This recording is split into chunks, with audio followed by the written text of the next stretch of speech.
I was in a fever of impatience to meet Ram, but Vibhishan, who liked to do things properly, said that first I had to be dressed the way the wife of a victor should be. That was what Ram wanted to, he added. Perhaps Vibhishan was worried that if Ram saw the way I had been treated, he would grow furious and order his army to wreak havoc on the city. He did not know my husband.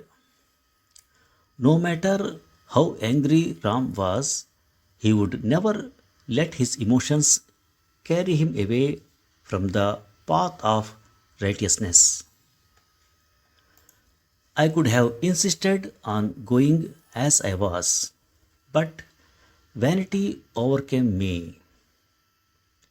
I wanted my husband to see me at my best, not in smelly rags with matted hair and a face streaked with tears and dirt. I told Vibhishan I would do what he requested. Please come to the palace, he said.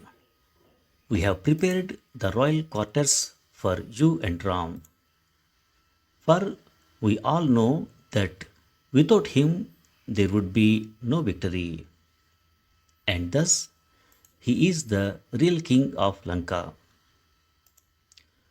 But I had made a vow never to step inside any of Ravan's edifices, and I told him that. Vibhishan sighed. It is going to take longer this way, he pointed out. I can't break my word. I heard myself saying, it is not the way of the house of Raghu.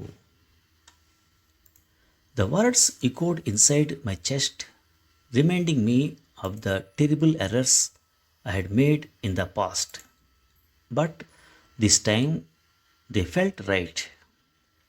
They made me realize that I too belonged to the house of Raghu and held to their creed.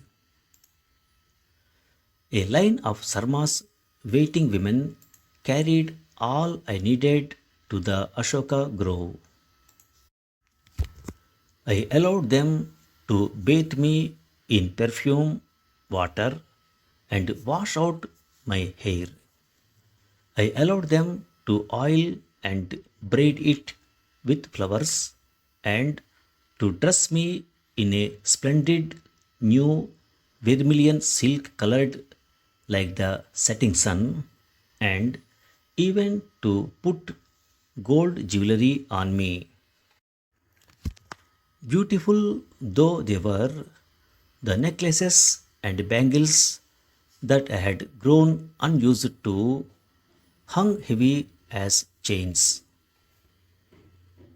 Are these sarmas? I asked.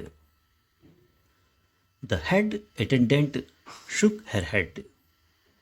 They are from Mandodari's coffers, never worn. She insisted, saying she wanted you to have them. I didn't know how to decipher Mandodari's action. I looked at the clothes and jewels, and it struck me that they were what a mother would have given her daughter when she left for her husband's house. She had stored them in her coffers all these years, hoping.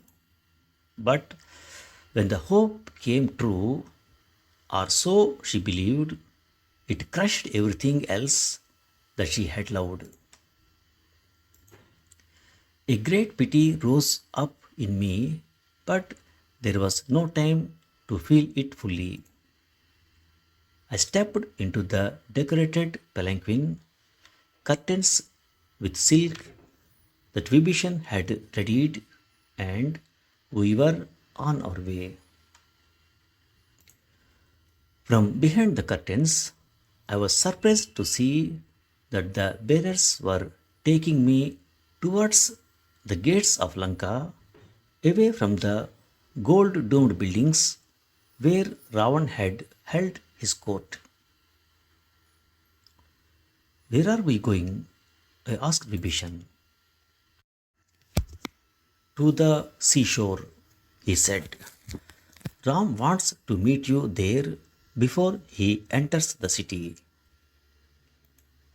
It was a strange choice, but I was too excited to wonder why. A deafening cheer rose up as soon as everyone saw the palanquin. I had to force myself not to flinch at its loudness. It had been a long time, 14 years, since I had been in such a large gathering, had heard my name being chanted like a mantra, Sitaram, Sitaram, Sitaram, Sitaram. The arc of my life was changing direction, swinging me back towards Ayodhya to don the heavy mantle of queenship.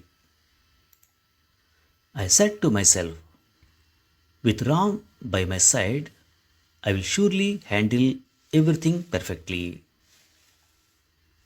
But when the palanquin came to a halt, I was so nervous at the thought of all those eyes upon me that I froze. Mother, Hanuman said, lifting the curtain, we are here. He gave me a solemn ceremonial smile and extended his small leathery hand. Gripping it, I stepped out. Excitement burst inside me, but Hanuman sniffed the air uncertainly as though he sensed something that was not quite right. Ram was seated on a makeshift throne, a pile of stacked shields that must have belonged to the fallen Rakshasas. There were wounds on his body, and his face was thin, its shining dimmed. Hanuman was right. He hadn't eaten or slept well in a long time.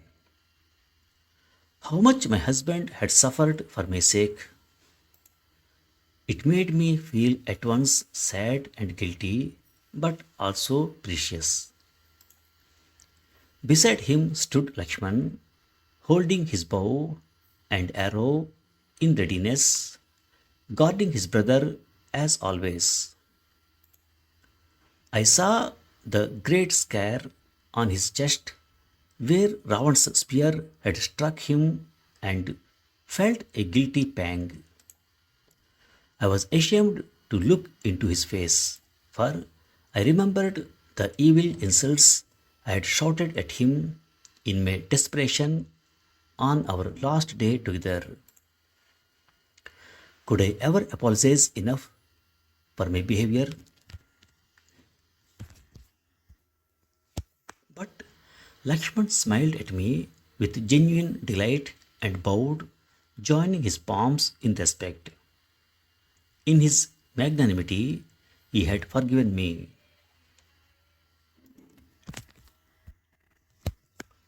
The setting sun had formed a blood red halo behind my husband's head, obscuring his expression. I was surprised that he hadn't stood up, that he was not rushing forward to greet me. Of course, he couldn't do that in front of so many individuals, his soldiers among them. I waited. Still, Ram did not move. I was disappointed, but mostly I was confused. Perhaps there was a protocol I was missing. Since he was the victor king and I the rescued one, perhaps I was supposed to approach him to thank him for rescuing me. Very well, I would do it. As I stepped forward, a hush descended on the crowd. I could feel thousands of eyes on me like piercing darts as I walked to my husband. It was hard after so many years of solitude to be the center of everyone's curious attention. My husband stood up as I approached him. How tall he was! Ram, the invincible warrior, looming over me. I bowed before him and touched his feet. I wanted to thank him, to tell him how proud I was of him, but I was too overcome by emotion.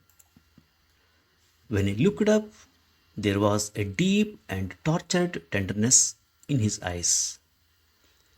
I knew then how much he had suffered. But he didn't touch me. And when I, pushing all shyness aside, not caring what the crowd might think, reached for his hands, he took a step back and crossed his arms. Stunned, my head a whirl, I wondered if he was angry with me for having put him to all this trouble, for begging so foolishly for the golden deer and causing this war, this devastation. But no, a voice inside me said, the devastation started before that, with a young woman being toyed with and then repulsed, her nose and ears cut off. Foolish, insidious voice. I pushed it away. When Ram spoke, there was no anger in his voice. There was no feeling at all. He was steady and impartial and uncaring, and so unlike my husband's that had I not been standing right in front of him, I wouldn't have believed that it was him speaking. I have rescued you, Sita, said the voice. I have built a bridge over the ocean and crossed over it with my allies of the monkey nations, my followers, and I have suffered greatly in the process, for the Rakshasa army was a powerful one.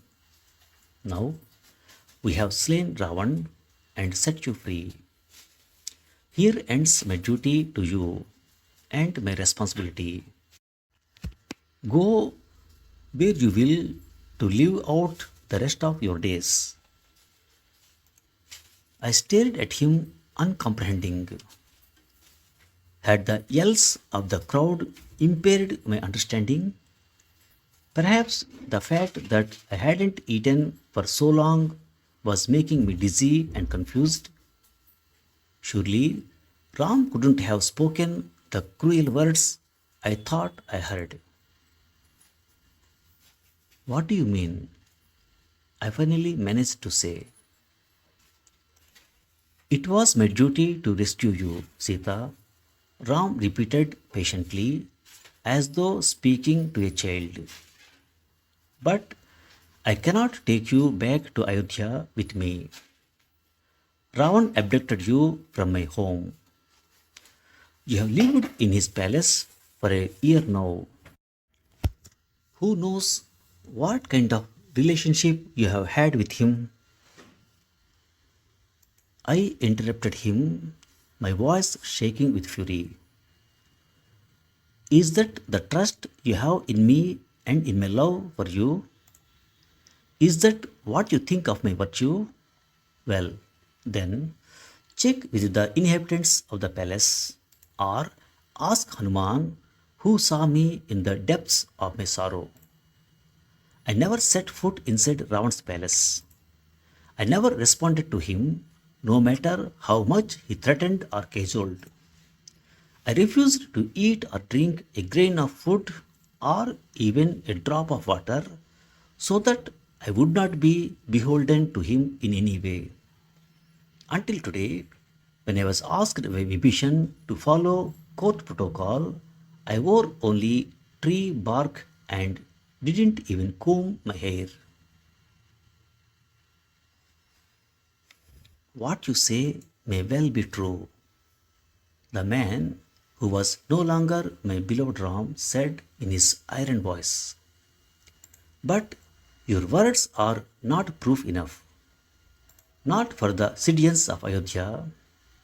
I cannot take back to them a queen whose virtue they would question, whose purity they would disbelieve. They will think that, like my father Dashrath, I swayed from the path of Dharma, enchanted by a wife's charms. It will throw the entire kingdom in turmoil, and I cannot allow that to happen. I owe it to them. And what about what you owe me? Your wife? I cried. Don't I have any rights? I owe you safety and comfort, Ram said, and his voice did not shake even in the slightest. And that I will provide. You may stay here in Ravan's palace. Vibhishan will care for your needs. Or, if the forest is more to your liking, you can go with Shugriv. He will be happy to give you a home. In any of these places, you can take another life partner. I free you of all obligations to me. Ram's words, spoken so calmly, piled around me like ice. They frozen my blood. Yet, strangely, they gave me strength. Because what could happen to me that was worse than what Ram had just done by doubting my virtue in front of the entire populace? By rejecting me because of what his subjects might whisper, by shaming me, by suggesting that I take another husband. It is not in your power to free me, I said to Ram, and I too spoke calmly. The gods bound us at our wedding with Agnidev, the holy fire, as witness, and they know that I am pure and blameless. Yes, I wanted the golden deer, but that was a mistake, a folly, not a sin. Yes, Ravan has touched this body, this bundle of flesh and bones and blood. Using his magic trickery, he took on the appearance of a sadhu and dragged me, against all my will and effort, into his chariot. I tried my best to stop him. I couldn't. Yame to be punishable because he was physically stronger, because he used Rakshasa guile.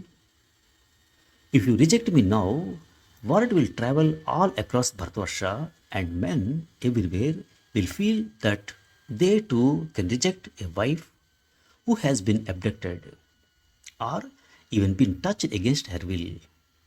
Countless innocent women, as innocent as I am, will be shunned and punished because of your act.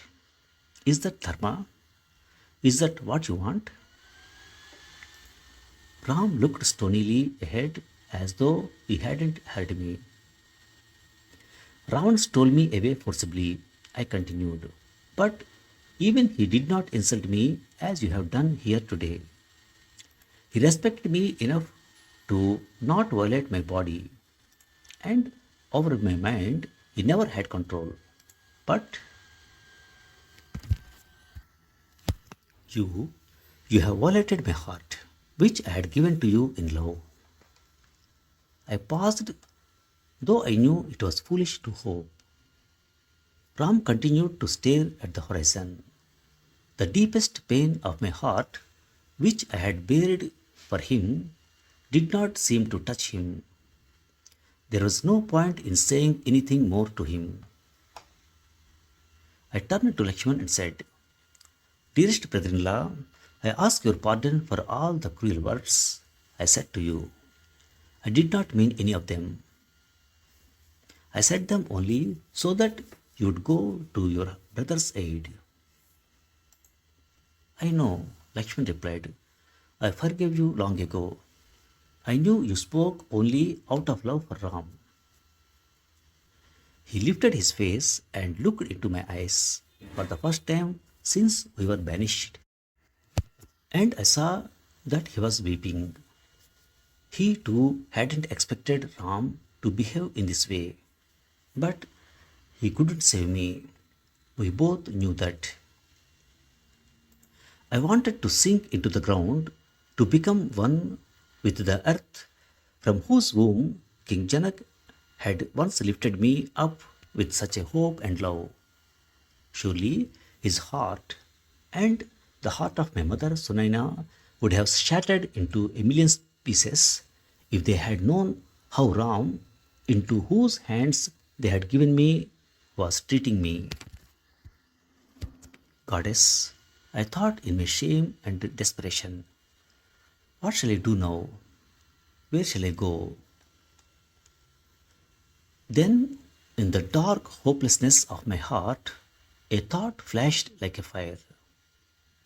Abandoned as I was by my husband, no one could save me, but I could save myself.